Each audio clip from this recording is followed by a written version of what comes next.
we're going to talk about something huge today. We're diving into how a single article in the EU's new AI Act is poised to rewrite the entire rulebook for the global automotive industry. This analysis, which was carried out under the scientific supervision of Professor Vihar Kiskinov, reveals a legislative change that's going to affect pretty much every car on the road.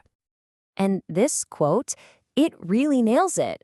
We're not talking about a minor tweak here or some new paperwork to fill out.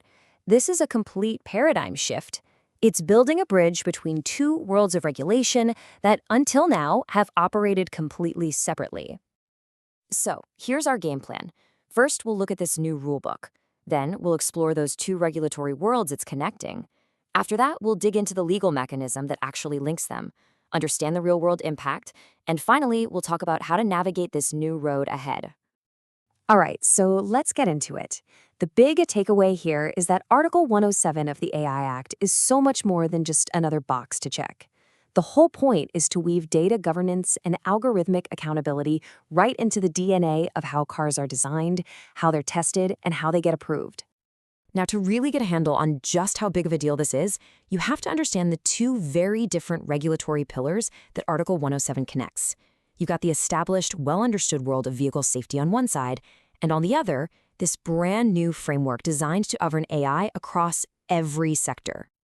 And believe me, these two worlds could not be more different. Traditional car regulation is vertical, it's built just for the auto industry, it's focused on hardware, and it's all about checking the car before it gets sold.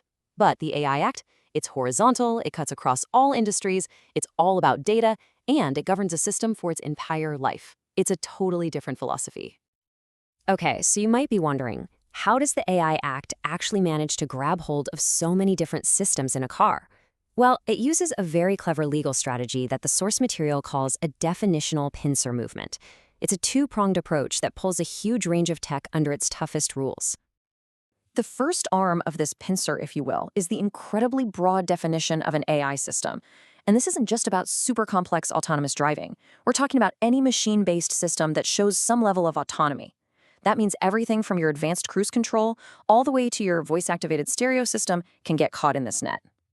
And the second arm of the pincer is just as broad, the definition of a safety component. Now, this obviously includes things like brakes and airbags, but here's the kicker. It also includes any component where a failure could indirectly cause harm. So think about a driver drowsiness monitor that fails to notice you're tired. That's now in the mix too. And right here, this is where that pincer snaps shut. Any system in a car that fits both of those wide definitions gets automatically labeled a high-risk AI system. The result is huge.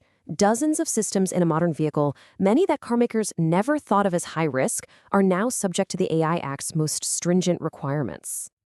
So let's look at the legal nuts and bolts. How does this connection actually work? What does Article 107, the linchpin holding all of this together, actually say? It all comes down to this one critical phrase, shall be taken into account. Now, in regular conversation, that might sound like a suggestion, but in the world of EU law, oh, no, that's a direct order. It's a mandatory instruction that forces the European Commission to build the AI Act's principles into all future vehicle safety rules. It's not optional. What this does is set up a really smart two-step process.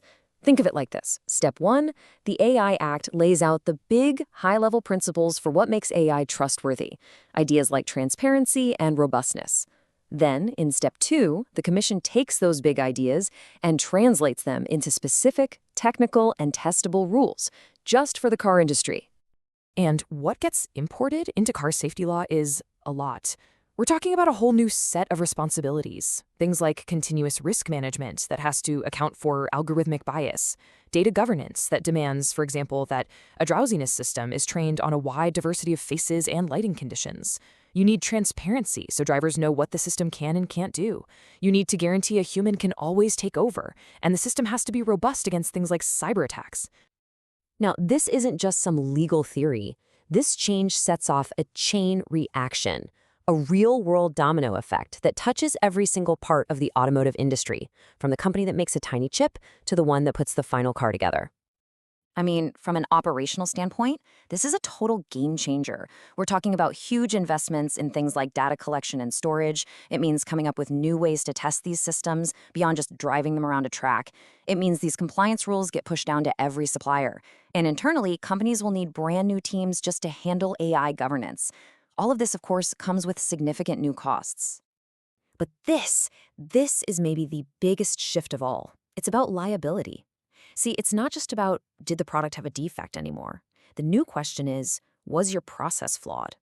If something goes wrong, regulators are going to want to see the paperwork, the risk assessments, the data logs. If you can't prove your process was solid, you're in trouble, regardless of what actually caused the incident. And the ripple effects go way beyond just the car makers.